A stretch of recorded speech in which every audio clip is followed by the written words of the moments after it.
We gotta do this quick because Zach has to go pee. Okay, tell everyone. Hey guys, thought we'd just do a quick update on, I don't know, it's what came in today. We like to do those. And just the topic that I want to talk about is, what does Wizards of the Coast warehouse look like? Because there is a lot of stuff that still keeps being released that you'd think that'd be done by now. And this was interesting. So I didn't know how these were going to come in. So this is for the little tournament that we're holding, what is it, this weekend? Yeah, I think it's this weekend, for their little Commander special, which is literally just them trying to put the burden on local game stores to sell their crappy So their Amazon product. They're well, no, because it was their regular Commander decks that I had to buy. But Yeah. this is the prize. So Oh. the incentive, if you opted in to this tournament, which I actually don't think you had to opt in because there is no checking stores that are actually going to run it, because that's how Wizard of the Coast does everything now, because they don't seem to care. Just push products out, push products out, continue to enable fake stores to exist, Yeah. blah, blah, blah. Anyway, where was I going with this? So the whole thing was that stores were supposed to... Hold up, everybody stop everything. Stop what Do we're you doing. need water, Chloe? What do you want, Chloe? Chloe, what do you want? Somebody's Show me gonna what you throw a want. fit. What do you want? There's no water in her dish. Should have waited until she actually threw it again. Yeah, I know. She's gonna pick it up and chuck it. Gotta stop everything. Doesn't matter if the house is on fire. Chloe's gotta get her water. You just drank all the water that was in there. Do those even have the packs that come with them? Do these have packs? Strixhaven didn't. Oh yeah, Strixhaven So didn't have the so yeah, collectors, so but this is what shows me like how much of this crap does Wizards still have? Because this was exclusive to Amazon. For how these were. So they wanted a way that like Amazon could really cut costs on shipping, because where's a regular Commander deck here? We don't have one out. Here. Oh, there we go. Yeah, they're this size. So if Yeah. you can reduce it down from this size to this size, it's a lot easier to throw Yeah, on like an that would be Amazon like Prime $4 box. to ship compared to $8. Yeah, or I mean even more. I mean, depending on where you go. Yeah, but this is a lot more compact, and you don't get all the fluff. But it's like this is. I get why these want to be at stores, like this size, because you can display them and they look good display and blah blah blah. But I mean, this is just. I don't know.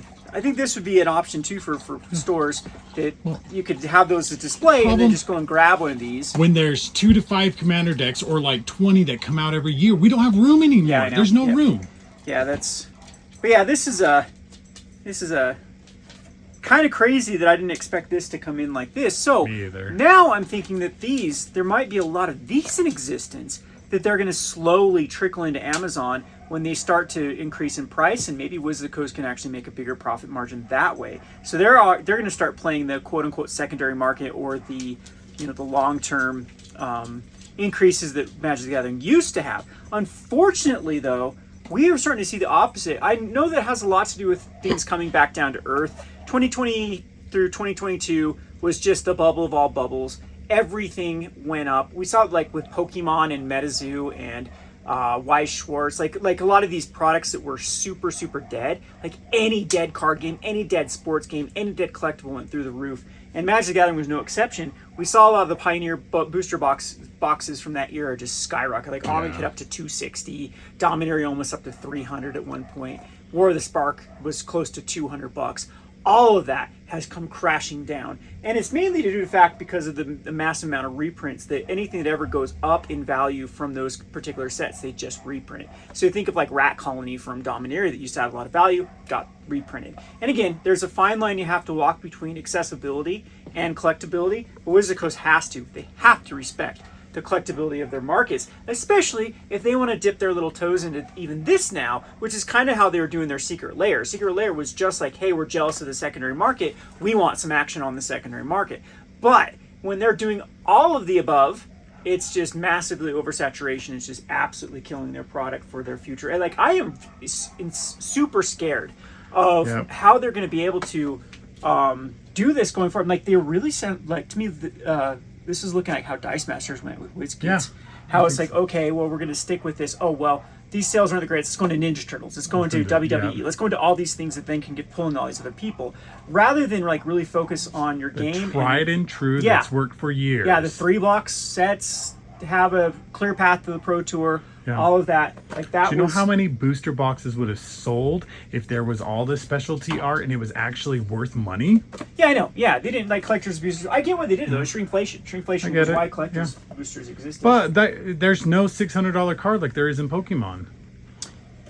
You know, there's that was nothing. one set. I mean, there's still Well, is. there's still like $200-$300 cards in every set in Pokemon. That's the crazy. Yeah, but I thing. don't like that model either. Again, we can debate that all we want. I think Pokemon is as toxic comes with how its market is set up, and it's not doing well either. I know, It's really starting to like if they wouldn't have done their little no reprint policy, I think so, back, yeah. they would be crushed too. But at least they had the foresight to see that. But they are still overprinting and doing things terribly wrong, in my opinion, for Pokemon. But what? I'm not opening this. No, Why are I you was trying to to say, give what me a did you knife? get into? I don't know. Why do you want to see what we get? I thought we were going to do what we were going to get into. I'm And I was sorry. going to continue with this topic before I get directed here. I apologize for the dog downstairs. It's going nuts if people can hear that.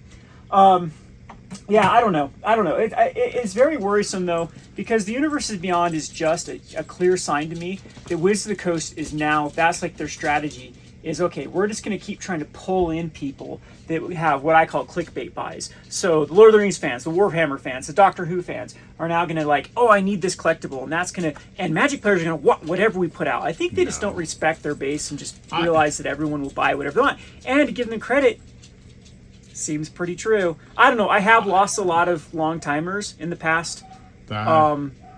But I don't know if it's making up for new people coming in. I guess I'm the stupid one and just don't know. I don't know. It's don't the know Lord what of the consumers want. The Lord of the Rings just makes me mad. I don't want to see it in standard or modern or it doesn't feel It's not right. standard, Yeah, but it's modern, right? Yeah. It's modern. It just looks dumb. I don't know what else to say. It looks like a whole different game besides Magic. You know? I mean that's the direction they want to go. Again, that's how WizKids was, where they're like, okay, at first when they had their Dice Masters is you played Marvel versus Marvel, and they're like, oh no, we'll mix them all together. And then it got really ridiculous when it's like WWE, when they started doing that kind of stuff. So it's like, oh, the Hulk fights the Hulk, or the Hulk fights. Isn't that the guy that was called the Hulk too? Oh no, what was his name? Anyway, I don't know WWE, but yeah, so that's kind of the topic. Where just a quick one. We thought I'd better shoot these videos daily to keep everyone updated what we're doing. We got Lord of the Rings coming out in a week-ish, so I got to get busy on getting those orders done and whatnot. But the market actually seems okay in the scope of things. I really, really just wish that some of these stores would just calm down. It's just the jealousy. There needs to be a good ecosystem between distributors, the manufacturer, stores, and players. And it just seems like it's just a tug of war. It's a fight for positioning of who can get the bigger share of the pie. And Wizards of the Coast is just really, really ramping it up with what they can. Well, when we have to compete for Amazon, everybody uses it now. What are we? Well, I mean, yeah. Well, again, that's their shift towards premium because they realize that premium stores exist in a big enough area that they're going to have enough population that doesn't care about like pricing. So they're just like it's the people that just want to window shop and go in, and that's like clothing stores here in our area. We live in a small town, Utah, and there was a family-run department store that's existed forever. It's been crushed, and a lot of these other ones like tool stores and just all those sort of things. They've all been. What are you doing, Buttons? Get down. Hi. Get down, buddy. What, bud? It's off. They've all been crushed because it's just so much easier to shop at like Walmart or Amazon. And then, if you go to bigger cities, those things still exist because there's enough people that like need something that day to support those, or like there's enough people like a premium store that can come in and actually pay healthy margins. I was actually up in Provo, Utah, not too long ago, and was going into some of the game stores, and I was just flabbergasted about the prices that they wanted per like pack and some of the other pricing on stuff. It's like, wow, I could not. There's no way I could expect $144 for a booster box. Yeah. But anyway, now the dog's going crazy. We got a customer up front, and we got a little kid that is interrupting us during a video and walking behind the no-no area that he's not supposed to be. Welcome to running a game store. Anyway, we'll get going. Thanks for watching.